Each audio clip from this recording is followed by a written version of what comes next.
So for those of you guys that don't know me, my name is Cheryl Andrasani.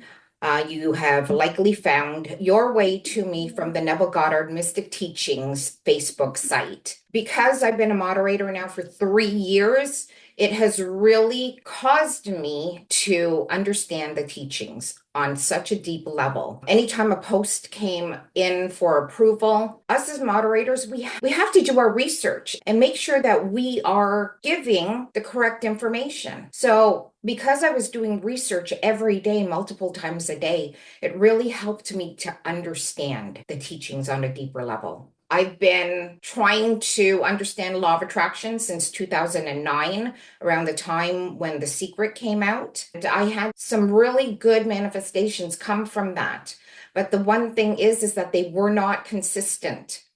And I think that that is what the issue is with the majority of the people that are trying to apply this work into their reality, is that there's no consistency and life wasn't really changing. Then I found law of assumption in 2020, because 2019 was a year of deep grief for me. That was the year that I had lost three people, three very important people in my life. My best friend, my father-in-law, and an aunt who was like a mother to me. Lost them all to illness in 2019. So that was a really big blow. And I felt deep grief, deep sadness. And law of attraction could not get me out of that, but law of assumption did. In January 2020, the year after, I went to this financial seminar where this gentleman said to me and the group, more millionaires are made in times of crisis than at any other time. And like the majority of the world, I was trying to manifest more money, didn't know how, didn't understand why it wasn't working for me until I found law of assumption and I started putting these things into practice.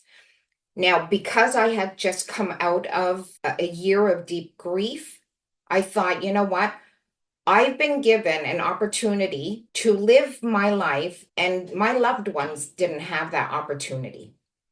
And I said that I am going to honor this gift that I've been given and play my life full out. So that is what I did in 2020. I dedicated my life to applying these things. And over the past 3 years, I've shared my story in the group, how I've tested it, what my results are. Most of you guys know that in 3.5 years of doing this work, I became a millionaire. My husband and I had an online e-commerce business. Our business, on average, was doing pretty good. We had enough to cover our expenses and live the lifestyle that we wanted to live, but there was never anything extra. We couldn't save anything. There just wasn't enough. And there were things that we wanted to do. We had dreams, and with what we were making, we couldn't do it. So I said, I'm going to practice this. We did about $500,000 in sales in years previous. In the very first year that I applied this, mind you, my husband was not on board with any of this. He didn't believe in all of this stuff. So I had to do it myself. And that actually made it more difficult, but it also got me to persist more because I didn't have a spouse that was on board. But in the very first year, we brought up our sales from, in a time of crisis, this is when COVID happened, right? And remember, the guy told us more millionaires are made in times of crisis than at any other time. And what bigger crisis could there have been when everything was shutting down? And I thought, I'm putting this to work. This is like my opportunity to show myself it works. I didn't have anything to lose, honestly. The very first year, we brought up our sales from $500,000 to $1.8 million. I continued that. The next year, our sales went up to $3.6 million. The year after that, we decided that we were going to invest some of our money into longer term investments, but we still did $2.8 million. And then the year after that, out of the blue, somebody calls us and says, hey, I see you guys have $1 million business. We had two Amazon businesses, and he was somebody that bought Amazon businesses, successful ones. And he says, just wondering if you guys were interested in selling your business.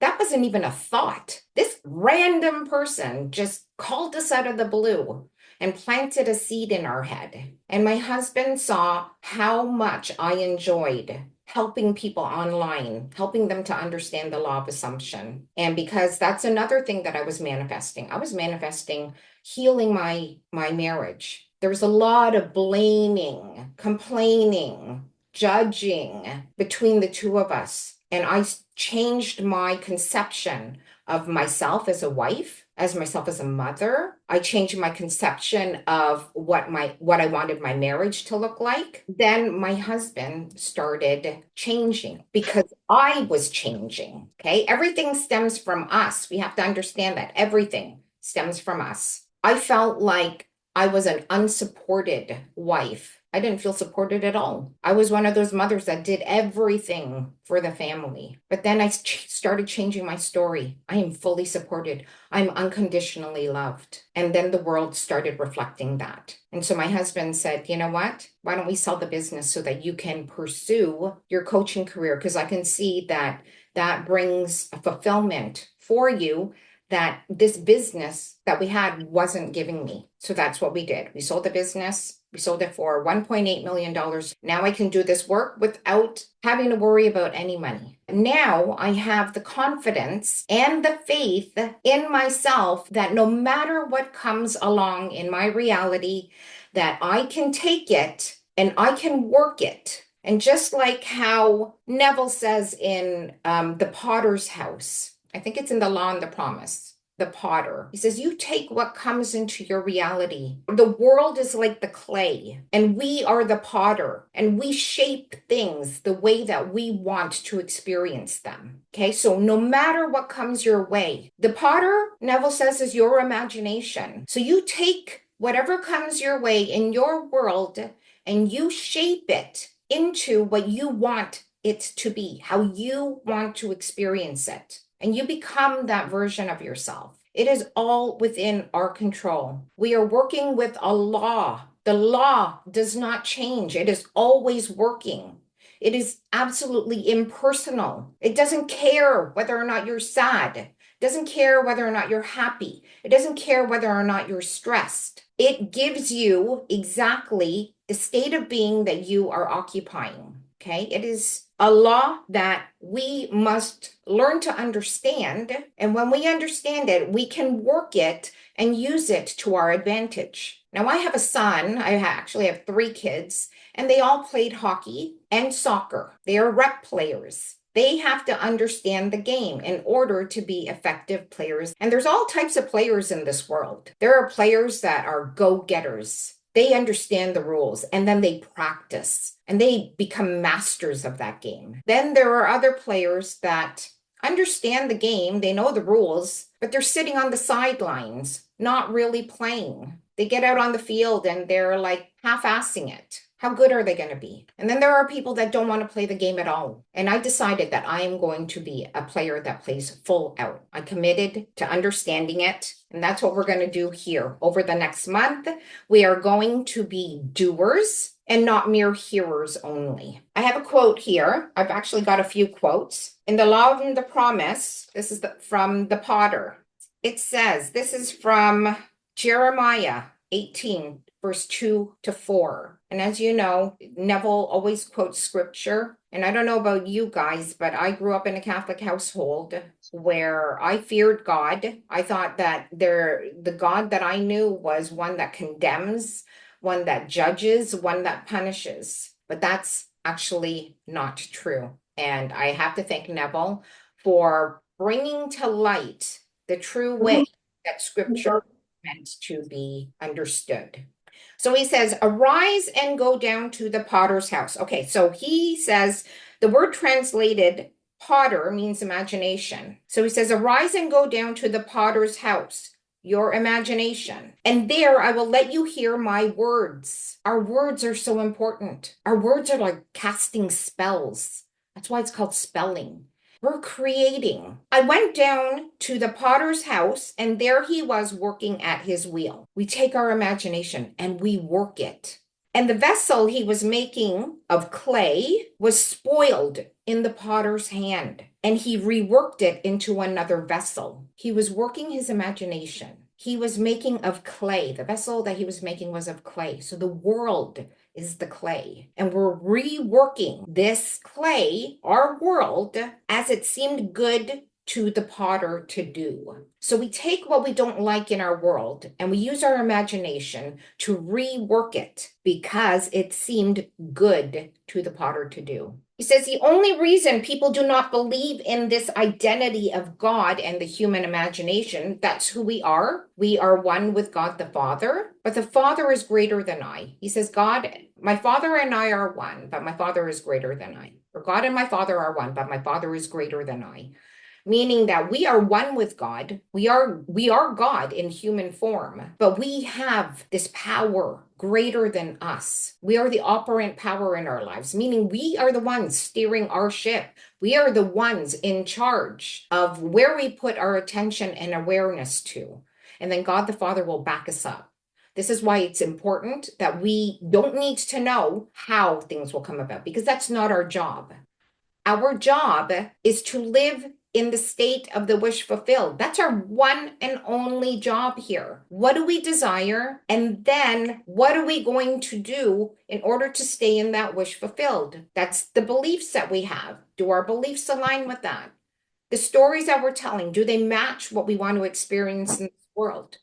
A lot of people are giving their awareness to what they don't like. And when you understand the law of consciousness, you're going to get more of that.